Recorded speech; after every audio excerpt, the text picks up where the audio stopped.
Hello दोस्तों, यदि आप भी मैट्रिक फाइनल परीक्षा 2027 में देने वाले हैं तो अभी की इस क्लास में क्लास 10th के लिए संस्कृत के हम लोग 50 VVI ऑब्जेक्टिव क्वेश्चन देखेंगे जो आपके मैट्रिक फाइनल परीक्षा 2027 में पूछा जाएगा।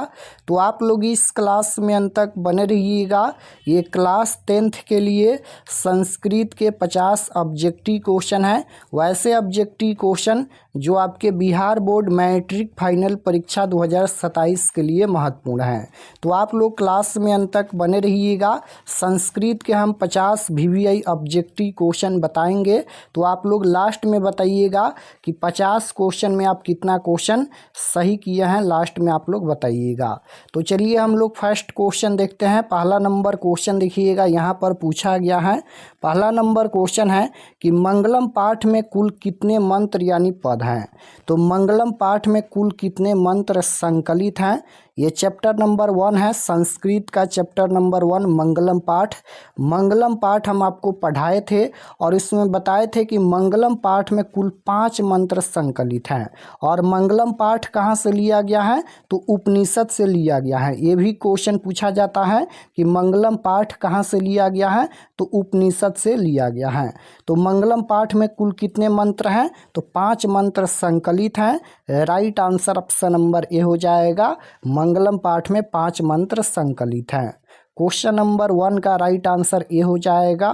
क्वेश्चन नंबर 2 देखिएगा, यहाँ पर पूछा गया है। 2 नंबर क्वेश्चन यहाँ पर है कि हिरण्मय पात्रेण दृष्टिये यह मंत्र किस उपनिषद से उद्धत है। यानी यह मंत्र किस उपनिषद से लिया गया है, ये भी चैप्टर नंबर 1 का क्वेश्चन है। तो हिरण्मय पात्रेण दृष्टिये यह मंत्र ईशावास्योपनिषद से लिया गया है। तो राइट आंसर ऑप्शन नंबर ए हो जाएगा। ईशावास्योपनिषद से यह मंत्र लिया गया है। क्वेश्चन नंबर 3 यहाँ पर पूछा गया है कि पाटलिपुत्र वैभव पाठ में किस शहर का वर्णन किया गया है। यानी जो चैप्टर है पाटलिपुत्र वैभव, उस पाठ में किस शहर का वर्णन किया गया है, तो पाटलिपुत्र यानी पटना का वर्णन किया गया है। Right answer option number C हो जाएगा। पटना का वर्णन किया गया है। पाटलिपुत्र वैभव पाठ में पटना का वर्णन है। राइट आंसर सी हो जाएगा। और पटना का इतिहास कितना पुराना है, तो 2500 वर्ष पुराना है। क्वेश्चन नंबर 4 यहाँ पर पूछा गया है कि दामोदर गुप्त ने किस काव्य की रचना की।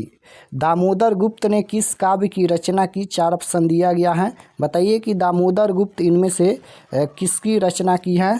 काव्य मीमांसा राजशेखर की रचना है, मुद्राक्षस या फिर मृच्छकटिक या फिर कूटनिम्नम।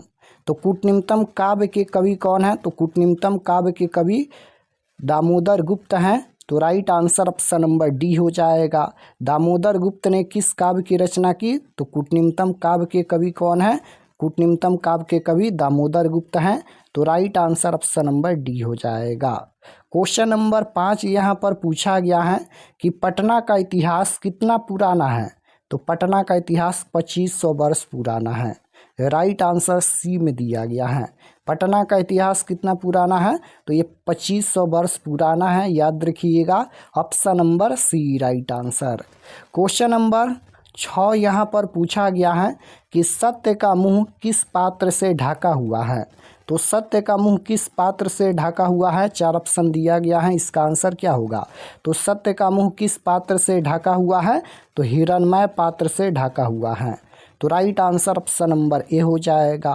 सत्य का मुंह किस पात्र से ढका हुआ है, हिरण्मय पात्र से ढका हुआ है। Option number A right answer. Question number 7 यहाँ पर पूछा गया है कि मेगास्थनीज पटना किसके समय में आया था। मेगास्थनीज पटना किसके समय में आया था, अशोक के समय में या फिर मुगल वंश काल में या चंद्रगुप्त मौर्य के समय में या अंग्रेजों के समय में। तो मेगास्थनीज पटना किसके समय में आया था, तो याद रखिएगा ये चंद्रगुप्त मौर्य के समय में आया था। Right answer option number C हो जाएगा। मेगास्थनीज पटना किसके समय में आया था, तो चंद्रगुप्त मौर्य के समय में। क्वेश्चन नंबर 8 यहाँ पर पूछा गया है। 8 नंबर क्वेश्चन है पाटल पुष्पों की पुतलिका रचना के आधार पर पटना का कौन सा नाम है? पटना का कौन सा नाम है? तो पाटलिपुत्र है। Right answer option number C हो जाएगा, पाटलिपुत्र। क्वेश्चन नंबर 9 यहाँ पर पूछा गया है कि पटना में कौमुदी महोत्सव कब मनाया जाता था? कौमुदी महोत्सव कहाँ मनाया जाता था? पटना में मनाया जाता था। पूछा गया है कि पटना में कौमुदी महोत्सव कब मनाया जाता था, यानी किसके समय में मनाया जाता था? तो ये गुप्त वंश शासनकाल में मनाया जाता था। राइट आंसर ऑप्शन नंबर ए हो जाएगा। और ये शरद ऋतु में मनाया जाता था, ये भी आपको याद रखना है। शरद ऋतु में पटना में कौमुदी महोत्सव मनाया जाता था गुप्त वंश शासनकाल में। क्वेश्चन नंबर 10 यहाँ पर पूछा गया है कि पाटलिपुत्र पटना के नाम से कब से प्रसिद्ध हुआ? पाटलिपुत्र पटना के नाम से कब से प्रसिद्ध हुआ? 4 ऑप्शन दिया गया है, मुगल वंश काल में, गुप्त वंश काल में, या मध्यकाल में, या अंग्रेजों के शासनकाल में। तो पाटलिपुत्र पटना के नाम से कब से प्रसिद्ध हुआ? तो ये मध्यकाल में। Right answer option number C हो जाएगा, मध्यकाल में। Option number C right answer. Question number 11 यहाँ पर पूछा गया है कि वीरेश्वर कौन था? वीरेश्वर कौन था? मिथिला का राजा था, या मिथिला का मंत्री था, या मिथिला का राजकुमार, या फिर मिथिला का संतरी? तो वीरेश्वर कौन था? वीरेश्वर ये मिथिला का मंत्री था। Right answer option number B हो जाएगा। वीरेश्वर कौन था? मिथिला का मंत्री। Option number B right answer हो जाएगा।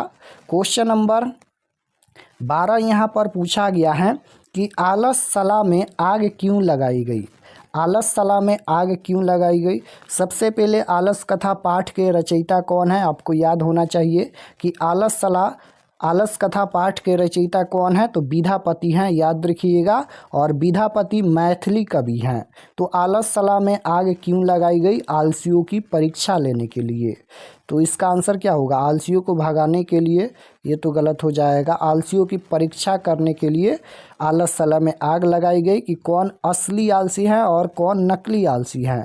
तो जब आलसला में आग लगाई गई तो धूर्त आलसी भाग गए थे, धूर्त आलसी भाग गए थे, लेकिन 4 वास्तविक आलसी यानी असली आलसी नहीं भागे थे। याद रखिएगा, क्वेश्चन पूछा जाएगा कि वास्तविक आलसियों की संख्या कितनी थी? तो 4 आलसी नहीं भागे थे, तो 4 इसका आंसर हो जाएगा। यानी वास्तविक आलसी की संख्या कितनी थी? 4 आलसी नहीं भागे थे, चारों असली आलसी थे। तो आलसला में आग क्यों लगाई गई? आलसियों की परीक्षा लेने के लिए। राइट आंसर बी हो जाएगा। क्वेश्चन नंबर 13 यहाँ पर पूछा गया है कि याज्ञवल्क्य ने आत्म तत्व की शिक्षा किसको दी थी? याज्ञवल्क्य ने आत्म तत्व की शिक्षा किसको दी थी? तो मैत्री को दी थी। राइट आंसर ऑप्शन नंबर ए हो जाएगा, मैत्री की। क्वेश्चन नंबर 14 है कि सौर शुक्ला सरस्वती किसने कहा? तो सौर शुक्ला सरस्वती किसने कहा? 4 ऑप्शन दिया गया है। सौर शुक्ला सरस्वती किसने कहा? याद रखिएगा, दंडी ने। Right answer option number D हो जाएगा, दंडी ने कहा। क्वेश्चन नंबर 15 यहाँ पर है, गंगा देवी का समय क्या है? गंगा देवी का समय क्या है? 14वीं सदी है। Option number A right answer हो जाएगा, 14वीं सदी। क्वेश्चन नंबर 16 है कि आधुनिक काल की संस्कृत कवित्री कौन है? आधुनिक काल की संस्कृत कवित्री कौन है? तो याद रखिएगा, पंडिता छमराव है। Right answer option number D हो जाएगा। आधुनिक काल की संस्कृत कवित्री कौन है? पंडिता छमराव। क्वेश्चन नंबर 17 है, किसके गीत देवता भी गाते हैं? किसके गीत देवता भी गाते हैं? तो भारतवर्ष के गीत देवता भी गाते हैं। राइट आंसर ये हो जाएगा, भारतवर्ष के, यानी भारत के गीत देवता भी गाते हैं। Option number A right answer. Question number 18 पूछा गया है कि प्राचीन संस्कृति की पहचान किससे होती है? प्राचीन संस्कृति की पहचान किससे होती है? धर्मों से, संस्कारों से, कर्मों से, या धन से? तो याद रखिएगा, प्राचीन संस्कृति, यहाँ पर संस्कृति है, संस्कृति की पहचान संस्कारों से ही होती है। Right answer option number B हो जाएगा, संस्कारों से होती है। और भारतीय संस्कार कुल कितने हैं? ये भी क्वेश्चन पूछा जाता है कि भारतीय संस्कार कुल कितने हैं? तो याद रखिएगा, 16 संस्कार हैं। भारतीय संस्कार कुल कितना है? तो 16 है। क्वेश्चन नंबर 19 पूछा गया है यहाँ पर कि सीमांत नयन किस प्रकार का संस्कार है? सीमांत नयन ये किस प्रकार का संस्कार है? तो ये जन्मपूर्ण संस्कार है, यानी ये संस्कार जन्म से पहले होता है। राइट आंसर ऑप्शन नंबर ए हो जाएगा, ये जन्मपूर्व संस्कार है। Option number A right answer. 20 number question है कि प्राचीन काल में शिष्य को क्या कहा जाता था? प्राचीन काल में शिष्य को क्या कहा जाता था? छात्र, ब्रह्मचारी या धनुर्धारी या फिर अंतर्वासी? तो प्राचीन काल में शिष्य को क्या कहा जाता था? ब्रह्मचारी कहा जाता था। Right answer option number B हो जाएगा। क्वेश्चन नंबर 21 पूछा गया है, नीति श्लोका पाठ किस ग्रंथ से संकलित है? नीति श्लोका जो पाठ है वह किस ग्रंथ से संकलित है? तो याद रखिएगा ये विदुर नीति से संकलित है। Option number A right answer हो जाएगा, ये विदुर नीति से संकलित है। क्वेश्चन नंबर 22 है कि स्वामी दयानंद के बचपन का नाम क्या था? स्वामी दयानंद के बचपन का नाम पूछा गया है। शंकर ये गलत हो जाएगा, शिव शंकर, उमा शंकर ये भी गलत। स्वामी दयानंद के बचपन का नाम क्या था? मूल शंकर था। Option number C right answer होगा। और स्वामी दयानंद का जन्म कहाँ हुआ था? तो गुजरात के टंकरा ग्राम में। कब हुआ था? 1824 में। 1824 में स्वामी दयानंद के जन्म गुजरात के टंकरा ग्राम में हुआ था। और स्वामी दयानंद के बचपन का नाम क्या था? मूल शंकर था।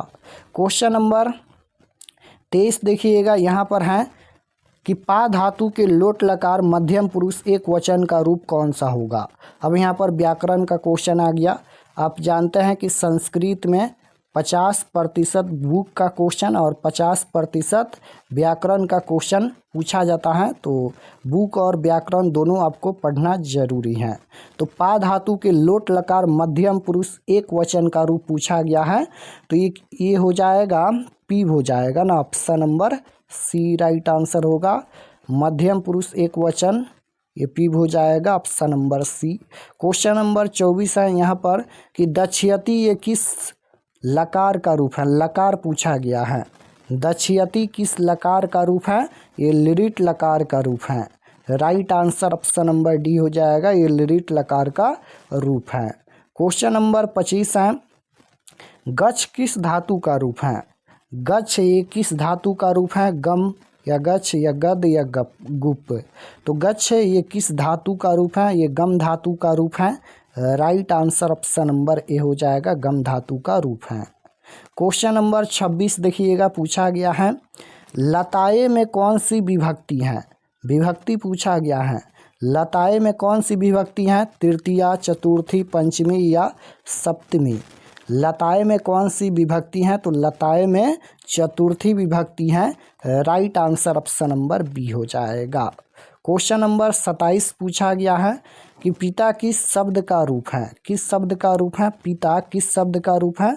प्रीत शब्द का रूप है। राइट आंसर बी हो जाएगा। 28 नंबर क्वेश्चन है, साधु शब्द के सप्तमी एक वचन का रूप कौन सा होगा? एक वचन पूछा गया है, तो ये हो जाएगा साधव।